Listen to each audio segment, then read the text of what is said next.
الحمدللہ بہت مبارک اور سعادت مند محفل ہے کہ آج معلوم ہوا ہے کہ نمازوں میں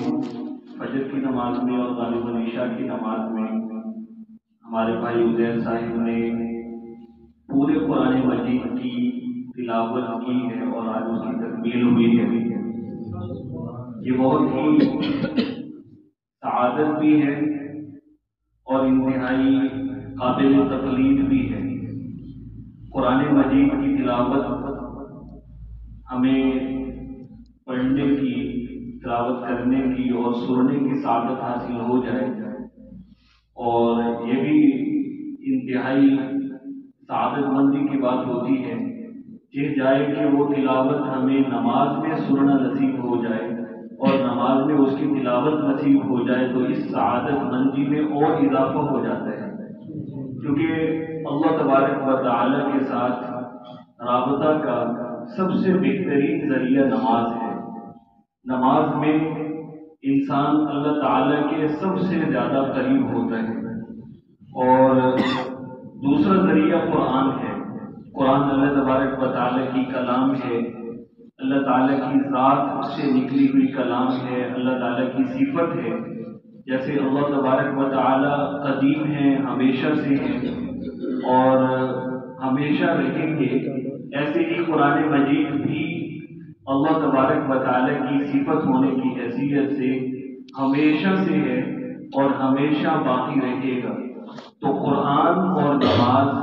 یہ دونوں چیزیں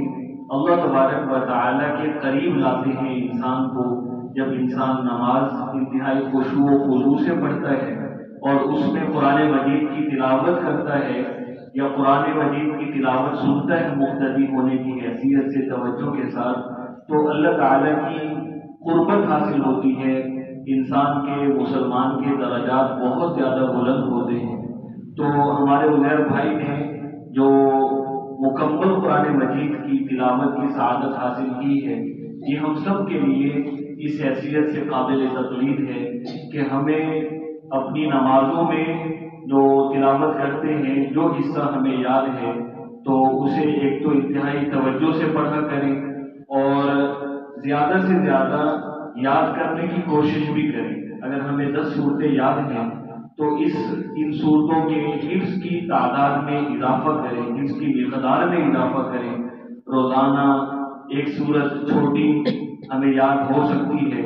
تو اس کو بڑھائیں، اگر ایک آیت روزانہ یاد ہو سکتی ہے تو اس کی کوشش کریں۔ کم از کم آخری پارہ 30واں پارہ یہ ہر مسلمان کو یاد ہونا چاہیے، اور سورہ یاسین بھی ہر مسلمان کو یاد ہونی چاہیے۔ اور اللہ تبارک و تعالیٰ کا قرآن مجید یہ اس کی سعادت حاصل ہو جائے، تلاوت قرآن پاک کی سعادت حاصل ہو جائے، اس کی حضور اکرم صلی اللہ علیہ وسلم نے بہت زیادہ مدح فرمائی ہے، اس کی تلقین بھی فرمائی ہے۔ حدیث پاک میں آتا ہے کہ حضرت ابی ابن کعب رضی اللہ تعالی عنہ سے حضور صلی اللہ علیہ وسلم نے فرمایا کہ مجھے اللہ تبارک و تعالی نے حکم دیا ہے کہ ابی ابن کعب سے قرآن مجید سنا کریں،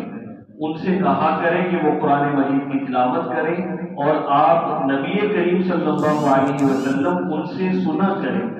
حدیث میں آتا ہے کہ جب حضرت ابی ابن کعب سے آپ صلی اللہ علیہ وسلم نے ارشاد فرمایا تو وہ خوشی سے کہنے لگے، اواسمانی ربی، کیا میرے رب نے میرا نام لیا ہے؟ تو دیکھیے اللہ تبارک و تعالی نے ایک صحابی کا نام اس لیے لیا کہ ان کو قرآن سے محبت تھی اور قرآن مجید کی تلاوت اچھے اور بہترین لہجے میں کیا کرتے تھے۔ تو جب قرآن مجید کوئی مسلمان بہترین تجوید کے ساتھ سیکھتا ہے، اس کی تلاوت کرتا ہے، تو اللہ تبارک و تعالیٰ کے اس کو قربت حاصل ہو جاتی ہے، جیسا کہ ان صحابی کا اللہ تبارک و تعالیٰ نے خود حضور صلی اللہ علیہ وسلم کے سامنے نام لیا۔ جیسے ایک مسلمان درود شریف کثرت سے جو پڑھتا ہے اس کو حضور اکرم صلی اللہ علیہ وسلم کی قربت حاصل ہوتی ہے۔ آپ صلی اللہ علیہ وسلم کے سامنے اس مسلمان کا نام لیا جاتا ہے، ان کے والد کا نام لے کر یہ کہا جاتا ہے کہ آپ کے فلاں امتی نے، فلاں شخص کے فلاں بیٹے نے آپ کی خدمت میں درود شریف کا یہ ہدیہ بھیجا ہے۔ تو پرانے جیسے درود شریف سے حضور اکرم صلی اللہ علیہ وسلم کی قربت حاصل ہوتی ہے، اور یہ درود شریف آپ صلی اللہ علیہ وسلم کی قیامت میں سفارش حاصل کرنے کا ذریعہ بنے گا۔ ایسے قرآن مجید کی تلاوت تجوید کے ساتھ اچھے طریقے سے سمجھ کر کے خشوع و خضوع کر کے کوئی انسان کرتا ہے تو اس کو اللہ تبارک و تعالیٰ کی قربت حاصل ہو جاتی ہے۔